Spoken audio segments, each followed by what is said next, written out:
ಸ್ನೇಹಿತರೆ, ವಿಟಚ್ಗೆ ಸ್ವಾಗತ ಸುಸ್ವಾಗತ.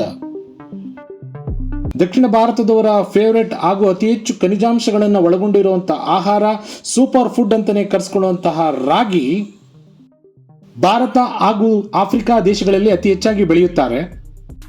ರಾಗಿ ಹೆಚ್ಚಿನ ಫೈಬರ್ ಹಾಗೂ ಕ್ಯಾಲ್ಸಿಯಂನಿಂದ ಕೂಡಿರುವಂತಹ ಆಹಾರ. ತೂಕ ಕಳೆದುಕೊಳ್ಳಲು ಪ್ರಯತ್ನ ಪಡೋರಿಗೆ ಖಂಡಿತವಾಗಿಯೂ ರಾಗಿಯನ್ನು ತಮ್ಮ ಆಹಾರದಲ್ಲಿ ಸೇರಿಸಿಕೊಳ್ಳಲೇಬೇಕು. ಮಧುಮೇಹಿಗಳಿಗೆ ಹಾಗೂ ಅಧಿಕ ರಕ್ತದೊತ್ತಡ ಇರೋರಿಗೆ ಇದೊಂದು ಸೂಪರ್ ಫುಡ್ ಅಂತಾನೆ ಹೇಳ್ಬೋದು. ಅದೇ ರೀತಿ ದಕ್ಷಿಣ ಭಾರತದಲ್ಲಿ ಮಗುವಿನ ಆಹಾರ ಕೂಡ ರಾಗಿ ಜನಪ್ರಿಯವಾಗಿದೆ. ರಾಗಿ ಸಿರಿ ಅಂತಾನೆ ಕರೀತಾರೆ.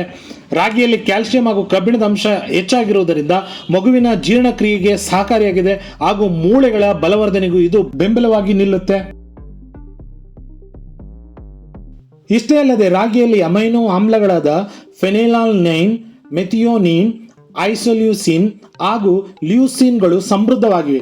ಬರಗಾಲದಲ್ಲಿ ಬೆಳೆಯಬಹುದಾದಂಥ ರೈತ ಸ್ನೇಹಿ ಬೆಳೆ ಕೂಡ ರಾಗಿಯಾಗಿದೆ. ರಾಗಿಯಲ್ಲಿ ಕಾರ್ಬೋಹೈಡ್ರೇಟ್ಗಳು, ಫೈಬರ್ಗಳು, ಕೊಬ್ಬುಗಳು ಮತ್ತು ಪ್ರೋಟೀನ್ಗಳೊಂದಿಗೆ ಸಾಕಷ್ಟು ಮ್ಯಾಕ್ರೋ ವಿಟಮಿನ್ಗಳನ್ನು ಒಳಗೊಂಡಿದೆ. ಅಷ್ಟೇ ಅಲ್ಲದೆ ಖನಿಜಗಳು, ವಿಟಮಿನ್ಗಳು ಹಾಗೂ ಸಾಕಷ್ಟು ಸೂಕ್ಷ್ಮ ಪೋಷಕಾಂಶಗಳನ್ನು ಕೂಡ ಒಳಗೊಂಡಿದೆ.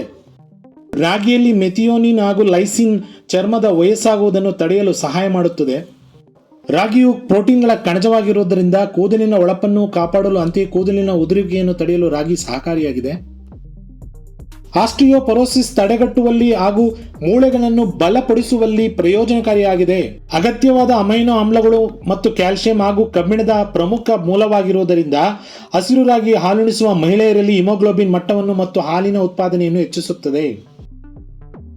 ಸ್ನೇಹಿತರೆ, ರಾಗಿಯು ಮಧುಮೇಹವನ್ನು ತಡೆಗಟ್ಟುತ್ತದೆ. ಇದು ರಕ್ತದಲ್ಲಿನ ಸಕ್ಕರೆ ಮಟ್ಟವನ್ನು ಕಡಿಮೆ ಮಾಡುತ್ತದೆ ಮತ್ತು ಅವುಗಳನ್ನು ಸ್ಥಿರಗೊಳಿಸುತ್ತದೆ.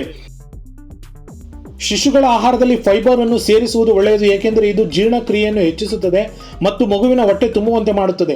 ಅಮೈನೋ ಆಮ್ಲಗಳು ಕೊಬ್ಬು ಮತ್ತು ಕೊಲೆಸ್ಟ್ರಾಲ್ ಮಟ್ಟವನ್ನು ಕಡಿಮೆ ಮಾಡುತ್ತದೆ, ಆದ್ದರಿಂದ ಬೊಜ್ಜು ಉಂಟಾಗುವುದಿಲ್ಲ. ಉತ್ಕರ್ಷಣ ನಿರೋಧಕಗಳನ್ನು ಹೊಂದಿರುವುದರಿಂದ ರಾಗಿಯು ನಿದ್ರಾಹೀನತೆ, ಒತ್ತಡ ಹಾಗೂ ತೊಡಕುಗಳನ್ನು ತಡೆಯುತ್ತದೆ. ಇಷ್ಟೆಲ್ಲ ಒಳ್ಳೆಯ ಗುಣಗಳನ್ನು ಹೊಂದಿರುವಂತಹ ರಾಗಿಯಲ್ಲಿ ಅಡ್ಡ ಪರಿಣಾಮಗಳೇನಾದ್ರು ಇದೆಯಾ? ದಿನ ರಾಗಿನ ಸೇವಿಸಿದ್ರೆ ಏನಾದರೂ ಆಗುತ್ತಾ ಅನ್ನೋದ್ರ ಬಗ್ಗೆ ತಿಳ್ಕೊಳ್ಳೋಣ ಸ್ನೇಹಿತರೆ.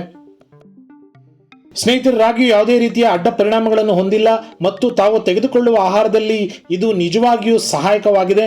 ಇದು ಸಾಕಷ್ಟು ಫೈಬರ್, ಕ್ಯಾಲ್ಸಿಯಂ, ಕಬ್ಬಿಣವನ್ನು ಹೊಂದಿರುವ ಸಂಪೂರ್ಣ ಧಾನ್ಯವಾಗಿದ್ದು ಇದು ಜೀರ್ಣಕ್ರಿಯೆ ಮತ್ತು ಇಡೀ ದೇಹದ ಆರೋಗ್ಯವನ್ನು ಹೆಚ್ಚಿಸುತ್ತದೆ. ಆದರೆ ಮೂತ್ರಪಿಂಡ ಸಮಸ್ಯೆ ಇರುವಂತಹ ವ್ಯಕ್ತಿಗಳು ಇದನ್ನು ಮಿತವಾಗಿ ಬಳಸಬೇಕೆಂಬುದು ವೈದ್ಯರ ಅಭಿಪ್ರಾಯವಾಗಿದೆ. ಅಕ್ಕಿಗಿಂತ ರಾಗಿ ಉತ್ತಮನ ಅಥವಾ ರಾಗಿಗಿಂತ ಅಕ್ಕಿ ಉತ್ತಮನ ಅಂತ ಹೇಳೋದಾದ್ರೆ ಒಂದು ಕೈ ರಾಗಿ ಮೇಲೆ ಅಂತಾನೆ ಹೇಳ್ಬೋದು ಸ್ನೇಹಿತರೆ.